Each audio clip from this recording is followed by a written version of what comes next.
Halo adik-adikku semua, apa kabar? Semoga adik-adik semua dalam keadaan sehat dan bahagia ya. Amin, amin ya robbal alamin. Oke, hari ini adalah kuliah terakhir kita sebelum kita UTS. Dan hari ini kita akan membahas terkait materi goal setting. Sebelum itu, di sini saya menunjukkan quote yang ditulis oleh Thomas, dan di quote-nya itu dia mengatakan bahwa seseorang tanpa tujuan seperti sebuah kapal tanpa kemudi. Wah, ini berkaitan juga ya dengan materi kita hari ini, yaitu goal setting. Oke, kita lanjut ke slide berikutnya. Diana mengatakan bahwa tujuan adalah mimpi yang mempunyai batas waktu. Ternyata nih ya, lebih banyak orang yang merasa tidak sukses dibandingkan dengan yang merasa sukses. Nah, ada di sini termasuk di golongan yang mana nih? Orang yang merasa tidak sukses atau orang yang merasa sukses? Nah, ini diakibatkan karena sebagian besar orang belum memiliki tujuan spesifik dalam hidupnya. Jadi, hidup mereka tak pernah mengalami kemajuan dan hanya jalan di tempat saja. Nah, apa sih itu tujuan spesifik itu? Nah, tujuan spesifik itu kata lain dari goal setting. Kita langsung ke pokok materi perkuliahan kita. Tapi sebelumnya kita harus tahu apa yang dimaksud dengan goal setting. Nah, goal setting dalam arti luas adalah sebuah proses dalam memutuskan apa yang ingin kamu capai dan merencanakan cara pencapaian yang terbaik serta melaksanakan rencana yang sudah dibuat ke arah yang sudah diputuskan. Nah, lebih simpelnya nih, goal setting adalah proses memutuskan yang ingin dicapai dengan cara pencapaian terbaik. Lalu, kamu melaksanakan rencana itu dengan ke arah yang sudah kamu putuskan. Lalu, goal setting atau nama lainnya adalah tujuan spesifik ini bersifat mendorong kita untuk berbuat. Misalkan, orang yang punya cita-cita tinggi itu cenderung bekerja keras dan tekun dibandingkan dengan orang yang bercita-cita rendah. Untuk itu, maju atau tidaknya hidup kamu sekarang tergantung dari apakah kamu sudah memiliki goal setting atau belum. Setelah kita tahu dan paham apa yang dimaksud dengan goal setting itu apa dan pengertiannya itu apa, nah ini ada teori terkait dengan goal setting yang ditulis oleh Edwin Luke. Nah, Edwin Luke ini dia menjelaskan bahwa kuat lemahnya tingkah laku manusia ditentukan oleh sifat tujuan yang hendak dicapai, serta kecenderungan manusia untuk berjuang lebih keras apabila tujuan itu jelas dipahami dan bermanfaat. Sebaliknya, jika makin kabur atau makin sulit dipahami suatu tujuan, maka makin besar ketidakmauan untuk bertindak. Jadi, kesimpulan dari teori goal setting ini adalah bahwa goal setting itu harus jelas dipahami serta bermanfaat, dan tingkah laku manusia harus kuat dalam mencapai tujuannya. Lalu gimana sih caranya agar kita fokus pada tujuan kita? Oke, langkah pertama atau langkah awal yang harus kita lakukan adalah dengan menentukan goal setting atau tujuan kita. Pentingnya menetapkan goal setting itu adalah agar kita dapat mengurangi beban hidup yang tidak perlu. Lalu yang kedua, jika kamu melangkah ke arah yang benar, maka setiap langkah betapapun kecilnya akan membuat kamu makin mendekati tujuan. Yang ketiga, misalkan nih, seseorang dengan sebuah goal akan berjalan 100 km di satu jalan, tapi seseorang tanpa goal akan berjalan 1 km di 100 jalan. Nah, maksudnya nih, itu adalah kita menjadi fokus dan tidak kemana-mana. Jadi tetap kita dimasuk ke jalur yang sesuai dengan goal setting yang sudah kita tentukan. Menetapkan goal setting itu membuat seseorang yang berorientasi pada goal selalu berambisi untuk mencapai tujuannya melebihi status, kekuasaan, dan uang. Jadi maksudnya adalah orang yang mempunyai goal setting dalam hidupnya, dia akan totalitas dalam mengerjakannya hingga goal setting itu tercapai. Lalu yang kelima, penetapan goal akan menolong kamu untuk tetap fokus. Dengan adanya goal ini akan membantu kamu untuk lebih fokus dan tahu serta mengerti apa yang akan kamu capai dalam hidup kamu. Yang terakhir, penetapan goal akan memudahkan kamu dalam mengambil keputusan-keputusan penting yang menyangkut hidup kamu. Jadi goal setting ini adalah suatu panduan atau peta di hidup kamu untuk kamu mengambil keputusan-keputusan penting mana yang bisa mencapai tujuan yang ingin kamu capai. Setelah mengetahui pentingnya menetapkan goal setting, maka perlu kita mengetahui prinsip-prinsip penting dalam mencapai goal. Karena setelah kita tahu dan mengerti prinsip-prinsip penting ini, maka akan membuat kamu makin mantap dalam memenuhi dan mencapai goal setting dalam hidup kamu. Oke, yang pertama, goal harus bersumber dari harapan yang besar akan sesuatu agar terwujud nyata dalam kehidupan kita. Nah, goal itu harus dari harapan yang paling besar dalam kehidupan kamu. Jadi nggak bisa tuh disamakan dengan orang lain karena harapan itu masing-masing orang itu berbeda-beda. Jadi kamu coba mulai sekarang tentukan harapan yang paling besar dalam kehidupan kamu. Setelah tahu itu, maka berpegang teguhlah terhadap goal yang telah kamu buat dan fleksibel terhadap metodenya atau aktivitasnya. Setelah kamu tahu goal setting kamu atau goal yang bersumber dari harapan yang terbesar dalam hidup kamu, maka kamu harus memegang teguh goal kamu itu dan fleksibel dalam aktivitasnya. Jadi nggak perlu kaku. Misalnya kalau kita menggunakan metode A tapi ternyata dirasa tidak memungkinkan dan malah justru jalan di tempat tidak ada kemajuan, maka kita harus bisa mengganti aktivitas lain atau metodenya dengan yang lebih kita mampu dan lebih baik sehingga kita bisa mencapai goal tersebut. Lalu yang ketiga, nih yang paling penting, kita harus menulis goal yang ingin kita capai tersebut. Kenapa? Karena dengan menulis goal itu dan kita ditambah lagi nih misalkan setelah menulis goal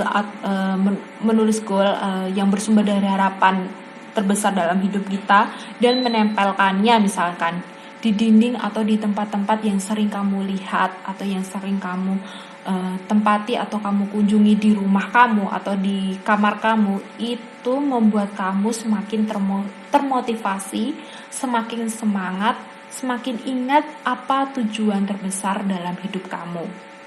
Nah, itu sangat membantu ya menulis goal setting itu, apalagi menulis harapan-harapan kamu itu ya, harapan-harapan itu ya termasuk dalam goal setting itu. Nah, lalu yang keempat, kenalilah hambatan dalam mencapai goal kita. Setelah kita tahu dan menetapkan goal kita, maka kita harus tahu hambatan-hambatan itu. Setelah dijalani ternyata hambatannya A, B, C. Dari kita tahu hambatan itu tujuannya adalah supaya kita dapat menghilangkan, menghapus, dan menghindari sih bisa, tapi itu lebih ke cara efektif yang lain untuk dapat kita mencapai tujuan kita dengan mengurangi hambatan-hambatan dalam mencapai pencapaian goal kita. Lalu yang kelima, inventarisasi siapa saja dan kegiatan apa saja yang dapat membantu mendekatkan kita pada goal yang kita buat. Setelah kita tahu hambatan-hambatan dalam mencapai goal kita, maka maksudnya inventarisasi itu kita tanamkan hal-hal kegiatan atau aktivitas yang dapat membuat kita semakin maju untuk mencapai goal kita. Lalu yang keenam, visualisasikan sesering mungkin goal tersebut. Jadi maksudnya lebih menggambarkan goal yang kita inginkan atau yang ingin kita capaikan. Lalu yang ketujuh, persisten. Jangan pernah menyerah sebelum goal kita benar-benar tercapai. Memang kadangkala waktu goal yang belum kita capai itu pasti ada rasa putus asa, menyerah, itu wajar. Ya, itu sangat wajar. Tapi setelah itu janganlah berlama-lama kita menyerah, dongkol, kecewa, itu jangan menjadi berlama-lama ya, karena itu bisa menghambat kita untuk mencapai goal dalam hidup kita. Lalu yang kedelapan, setelah kita melakukan dari poin 1 sampai 7, maka perlu adanya revisi goal kita bila memang diperlukan. Jadi perlu ada evaluasi, apa sih yang membuat goal ini tidak maju atau malah justru jalan di tempat, bukannya lebih maju tapi malah justru mundur ke belakang. Nah, itu perlu adanya evaluasi dalam diri kita. Lalu yang kesembilan, biasakan untuk selalu berpikir positif. Nah, ini penting banget juga. Selain kita harus jangan pantang menyerah dan putus asa, ini perlu adanya pikiran positif. Kenapa? Secara nggak langsung, pikiran positif kita itu membantu kita untuk bisa mencapai goal setting kita, bisa mencapai goal kita tuh bisa tercapai gitu loh. Jadi kalau kita berpikir positif itu merupakan suatu doa juga. Jadi kita biasakan juga berpikiran positif ya. Lalu yang terakhir, niatkanlah agar goal yang telah kita buat tujuan utamanya adalah untuk memuliakan Sang Maha Pencipta demi kebaikan sesama manusia dan alam semesta. Jadi ini juga nggak hanya untuk kepentingan duniawi saja, tapi juga untuk kepentingan kita kepada Sang Maha Pencipta. Setelah kita tahu pengertian goal setting itu apa, pentingnya goal setting itu gimana, dan prinsip-prinsip goal setting itu seperti apa saja. Nah, ini ada 4 kesalahan yang dalam kita membuat goal setting. Yang pertama nih, terlalu besar. Boleh kita membuat goal setting itu besar, tapi dikhawatirkan kalau kita terlalu besar, itu akan membuat kita menjadi tidak sesuai dengan kemampuan kita. Bukannya kita meragukan kemampuan kita, tapi kalau kita terlalu besar dalam membuat goal setting, itu malah membuat kita bukannya tercapai, malah justru bisa jadi jalan di tempat gitu loh. Bukannya maju, tapi malah mundur gitu loh. Nah, yang kedua, terlalu banyak. Kenapa terlalu banyak itu malah menjadi suatu kesalahan goal setting? Karena kalau kita terlalu banyak dalam membuat goal setting, bukannya makin fokus atau malah justru makin dapat tercapai semuanya karena kita ingin semuanya tercapai, itu malah bisa jadi itu kita gagal gitu loh. Bukannya fokus, tapi karena apa? Kita bingung mana yang harus kita prioritaskan, mana yang harus saya lakukan gitu loh. Bukannya tercapai, malah kita nantinya malah menyerah, terus nggak mau lagi melakukan hal-hal untuk mencapai goal setting kita, atau malah kita nanti ya stuck di situ aja gitu. Makanya kita itu paling enggak mengetahui kemampuan kita itu gimana, lalu sedikit nggak apa-apa, tapi yang terpenting adalah efektif. Nah, yang ketiga, tidak spesifik. Seperti di awal materi kita tadi yang barusan kita bahas ya di awal-awal tadi, bahwa goal setting itu harus spesifik. Nah, kenapa harus spesifik? Supaya kita fokus dalam mencapai goal setting. Kalau kita tidak spesifik, nanti malah jadinya kita bingung, terus nggak fokus, lalu bingung mana yang harus dilakukan terlebih dahulu. Nah, ini yang terakhir ya, tidak tertulis. Ini yang paling banyak orang melakukan kesalahan dalam membuat goal setting. Karena apa? Biasanya alasannya males gitu ya, males, nggak mau, nggak suka menulis gitu. Banyak banget alasannya. Padahal kalau kita menulis goal setting itu kehidupan kita, itu justru bisa mengingat kita. Karena apa? Secara nggak langsung dan secara tidak kita sadari bahwa otak itu lebih gampang mengingat kalau kita menulis daripada kita tidak menulisnya. Jadi itu secara nggak langsung itu terekam dalam otak kita. Jadi diharapkan kalau kita menulis lalu otak mengingat itu membuat kita menjadi semangat, menjadi tidak menyerah dalam mencapai goal setting yang kita tetapkan.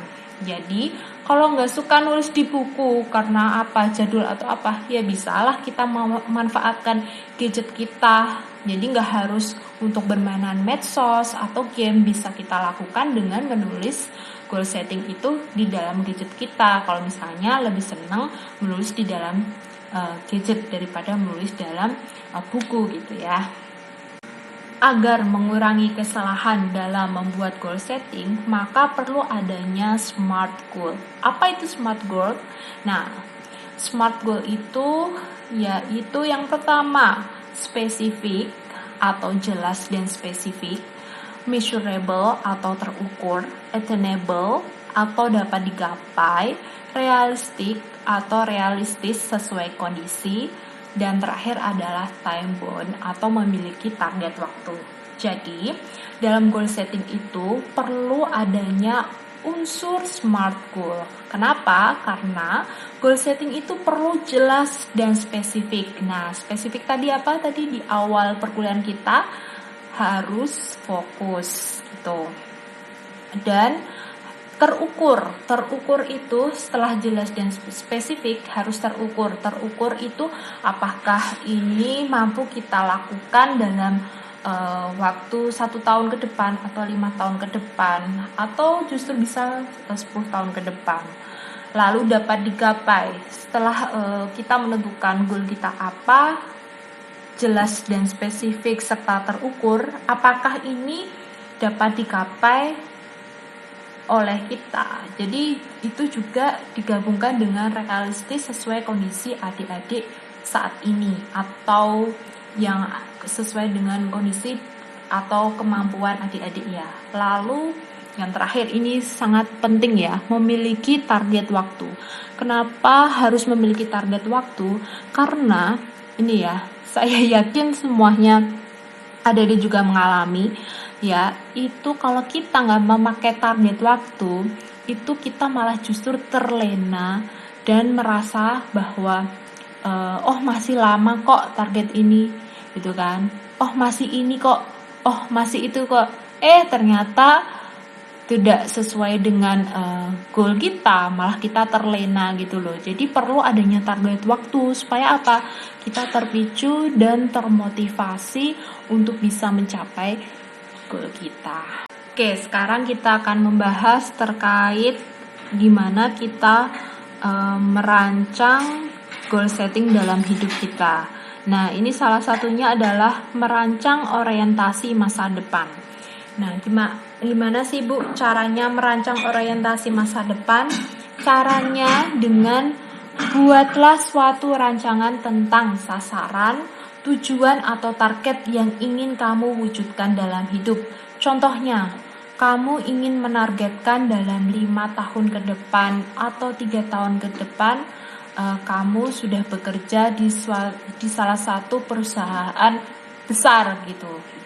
Lalu, atau nanti 2 tahun lagi, aku ingin sudah lulus kuliah dan sudah diwisuda. Setelah kamu menentukan target yang ingin kamu capai, maka perlu adanya langkah-langkah atau yang bisa menuntun kamu dalam merancang goal setting. Ada 6 tahap ya. Yang pertama, klarifikasikan visi kamu. Coba bayangkan dan yakinkan diri kamu bahwa kamu mampu mewujudkan goal kamu dengan memperhatikan beberapa hal berikut ini ya. Yang pertama, seperti tadi yang sudah saya sebutkan di SMART goal kamu harus spesifik dan terukur. Yang kedua, goal kamu harus menggairahkan dan layak diperjuangkan. Karena jika tidak, maka kamu tidak akan pernah termotivasi untuk mewujudkannya. Yang ketiga, jika terwujud, seberapa besar perubahan yang akan kamu dapatkan dalam kehidupan kamu. Jadi, kalau kamu ingin mengklarifikasikan visi kamu bisa memperhatikan atau kamu bisa menggunakan beberapa hal yang sudah saya sebutkan tadi ya. Setelah kamu mengklarifikasikan visi kamu, tahap selanjutnya adalah kamu harus mampu mendeterminasi situasi yang sedang terjadi di sekitar kamu. Gimana Bu caranya?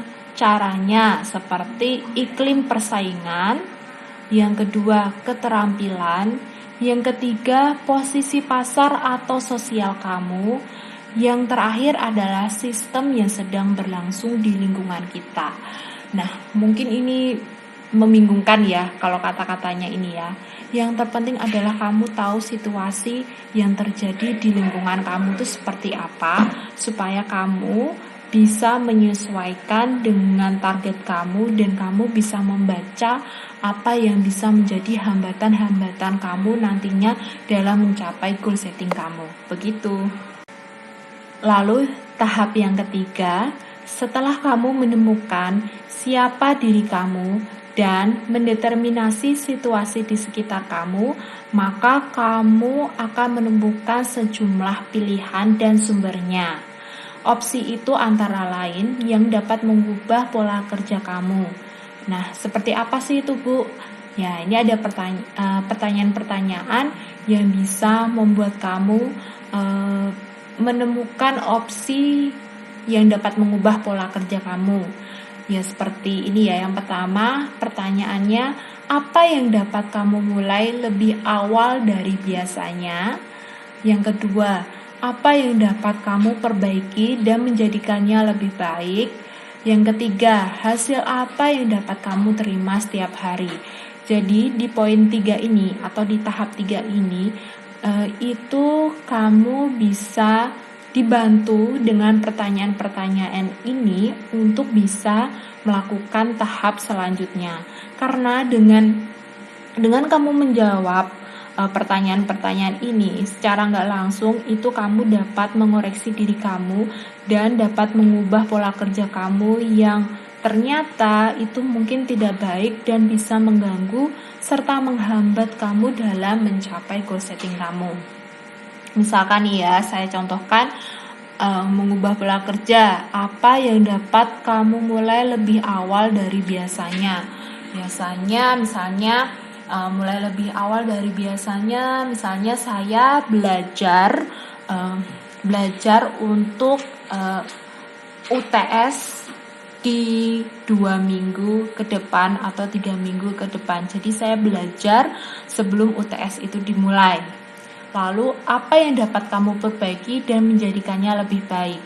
Dengan saya memulai lebih awal belajar sebelum jadwal UTS, maka itu dapat memperbaiki saya dalam belajar dan membuat saya memahami mata kuliah tersebut.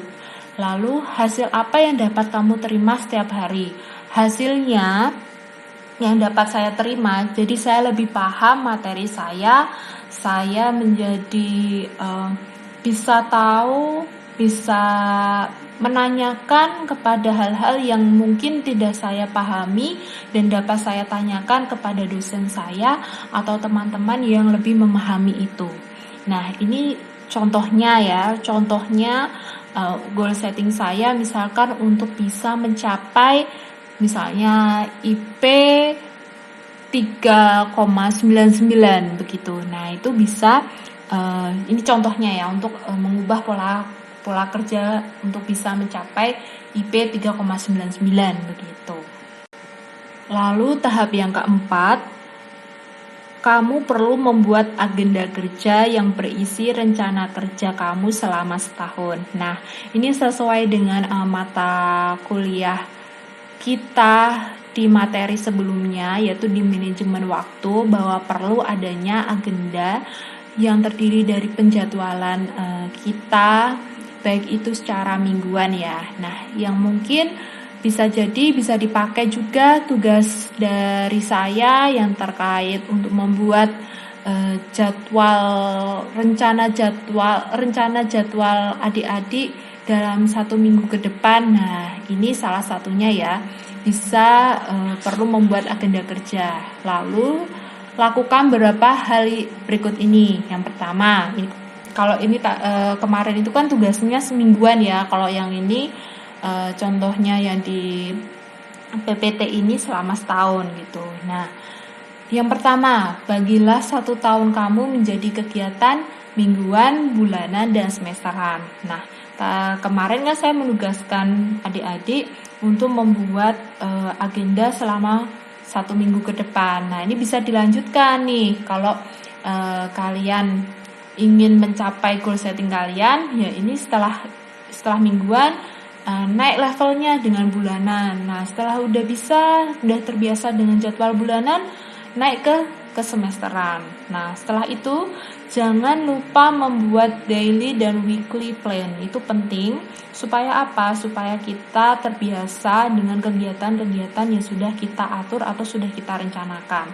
Karena ini perlu adanya pembiasaan kita untuk kita bisa melakukan sesuai dengan kegiatan kita, dan dengan itu secara otomatis kita dapat mencapai goal setting yang sudah kita tentukan. Lalu yang ketiga nih, seperti yang di materi kita sebelumnya ya, di manajemen waktu, bahwa centang atau checklist pada agenda kamu jika rencana kerja kamu telah diselesaikan dengan baik. Hal ini bisa memonitor kinerja kamu. Nggak hanya centang nih ya, ini terserah kamu, tapi ini yang dicontohkan centang, pokoknya penanda bahwa ini sudah kamu selesaikan dengan baik begitu. Lalu yang terakhir, siapkan diri kamu untuk berhasil dalam mencapai goal yang kamu inginkan. Untuk itu diperlukan dedikasi dari diri kamu sendiri. Jadi setelah kamu berhasil dalam mencapai goal yang kamu inginkan, maka perlu adanya penghargaan dalam diri kamu. Misalkan nih, kalau kamu nanti misalnya di nilai UTS atau UAS di semester ini kamu mendapatkan A semua gitu. Nah, kamu memberikan penghargaan untuk diri kamu sendiri, misalnya akan membeli baju baru misalnya, atau game baru, atau tas baru seperti itu. Nah, itu perlu ya supaya bisa menambah motivasi kita untuk menjadi lebih baik lagi. Nah, tahap kelima nih, setelah kamu menyusun segala agenda kamu, maka kamu perlu mempraktekkan atau melaksanakan kegiatan yang sudah kamu tulis dan kamu monitor. Karena apa? Laksanakanlah setiap langkah yang telah kamu rencanakan dengan penuh komitmen, dan tingkatkan kemampuan kamu dalam pengelolaan waktu. Serta jangan lupa memonitor progres kamu serta lakukan evaluasi yang melibatkan pihak luar, misalnya teman, pacar kamu, keluarga kamu, atau atasan kamu. Jadi perlu adanya komitmen dalam kamu menjalani atau memenuhi goal setting yang sudah kamu lakukan. Itu penting banget. Nah, serta meningkatkan kemampuan dalam pengelolaan waktu. Nah, ini sesuai dengan yang kita bahas materi sebelumnya terkait dengan manajemen waktu.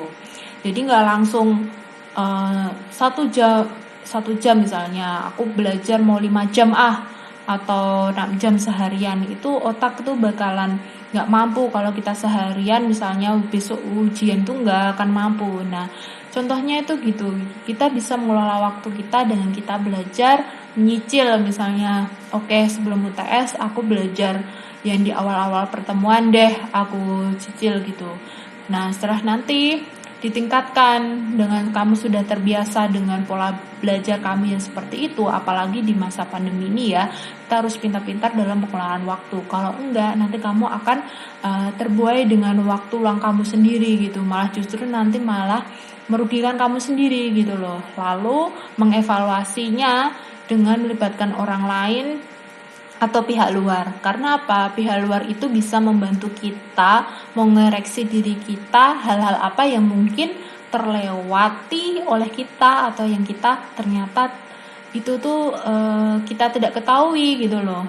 Nah, mungkin dengan itu kita malah justru bisa berdiskusi dan kita menjadi tahu apa yang sebaiknya kita perbaiki, apa yang harus kita pertahankan.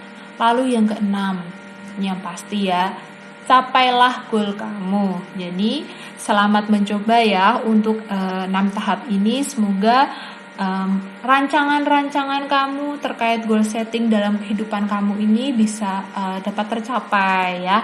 Amin, amin, amin, amin. Memang dalam memulai kita menyusun goal setting itu gampang-gampang susah ya. Yang terpenting adalah niat dalam diri kita bahwa kita ingin mencapai goal dalam hidup kita, dan itu memang susah, tapi saya yakin kalau kita punya kemauan dan motivasi dalam diri kita, itu kita pasti bisa melakukan hal tersebut. Nah, pesan saya adalah kalau kalian memulai goal setting atau menyusun goal setting, merencanakan kehidupan kalian, saran saya itu perlu ada proses, perlu ada latihan, dan dimulainya itu saat ini atau detik ini gitu loh. Kalau nggak kita lakukan saat ini atau detik ini, malah justru menunda-nunda, nanti deh, besok deh, itu bakalan nggak akan maju, malah justru nanti di jalan di tempat gitu. Mari kita coba sedikit-sedikit, seperti misalnya yang tadi yang saya contohkan, misalnya saya ingin mendapat IPK 3,99. Nah, ya udah aku lakukan dengan yang pertama tidak melakukan belajar sehari sebelum UTS atau sebelum UAS, tapi dilakukan secara bertahap, atau justru mungkin setelah melakukan materi, maksudnya pertemuan kuliah itu setelah habis kuliah diulangi lagi, dipelajari lagi, lalu menanyakan atau berdiskusi dengan dosen, atau menanyakan kepada teman, atau berdiskusi dengan teman yang lebih pintar gitu, dan mengolah belajar dengan misalnya meluangkan waktu untuk belajar paling enggak sehari setengah jam gitu. Nanti kalau sudah setengah jam terbiasa, naikkan levelnya lagi menjadi 1 jam. Nah, itu akan menjadi buat kita tuh terbiasa, dan tubuh kita serta otak kita tuh menjadi terbiasa. Jadi jangan langsung ngegap gitu loh bahasanya. Yang pasti kita perlahan-lahan tapi pasti gitu, dan fokus serta tidak mandek di tengah jalan. Oke, ini buku referensi yang saya pakai terkait dengan materi goal setting. Nanti bisa, kalau adik pengen tahu lebih lanjut, bisa baca buku ini, karena di situ isinya juga bagus sih, nggak hanya goal setting juga, tapi macam-macam. Oke, sekian dari saya. Apabila masih ada yang kurang paham terkait goal setting, kita bisa diskusi bareng lewat japri dengan saya sendiri pun boleh, lewat WhatsApp grup kelas boleh. Dan juga saya mengingatkan bahwa minggu depan udah mulai UTS, dan saya berharap di awal perkuliahan kita, materi awal perkuliahan kita sampai ini, goal setting ini dipelajari, karena bisa jadi nanti soal-soalnya keluar dari materi yang saya sudah berikan kepada adik-adik semua. Bisa jadi juga bisa tugas-tugas yang saya berikan kepada adik-adik juga bisa keluar di UTS gitu ya. Terima kasih, sekian dari saya. Semoga mata kuliah pengembangan personal ini dapat bermanfaat bagi adik-adik semua dan bisa diaplikasikan di kehidupan sehari-hari adik-adik semua. Oke, tetap semangat. Sampai jumpa di materi selanjutnya setelah UTS. Jangan lupa untuk belajar, jaga kesehatan. Oke, bye-bye. Terima kasih.